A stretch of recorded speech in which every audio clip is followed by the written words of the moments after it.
Je t'aurai, espèce de petit voleur! Cria-t-elle de loin en brandissant sa spatule. Elle peut rêver. Cette vendeuse de rue est grosse et vieille. Moi, je suis plus petite et beaucoup plus rapide qu'elle. Qu'est-ce qu'elle s'en fiche de toute façon? C'est juste une tortilla. C'est pas comme si je lui avais volé un tacos non plus.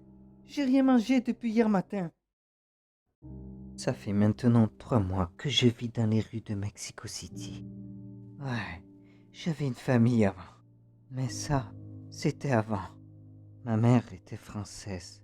Mon père était mexicain. Et j'avais 2 frères et sœurs. Mais je n'ai plus rien. Depuis l'accident. On vivait encore en France à l'époque. On rentrait du marché en voiture avec ma mère et mon frère. Quand l'accident a eu lieu, je ne me souviens de rien. J'étais vraiment jeune. Tout est arrivé si vite. Je me suis réveillé à l'hôpital. Mon père était à mes côtés. Il pleurait.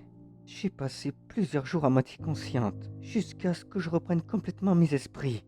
Mon père sautait de joie. Il me prenait dans ses bras. Il m'embrassait. Il était tellement heureux que j'aille bien. Je regardais autour de moi, mais la chambre était vide. Je me disais que les autres devaient être dans leur lit d'hôpital. Papa, comment va maman? Son visage se décomposa. Puis il me sourit et me dit: Mon chéri, maman et ton frère sont tes anges gardiens. Ils vont veiller sur toi et te protéger. Je pense qu'au fond, j'avais bien compris, mais j'ai quand même attendu qu'ils reviennent. Pendant des années. À ma sortie de l'hôpital, mon père décidait de retourner vivre au Mexique avec moi. Alors commençait une nouvelle vie pour moi là-bas. J'allais à l'école. Je me faisais de nouveaux amis.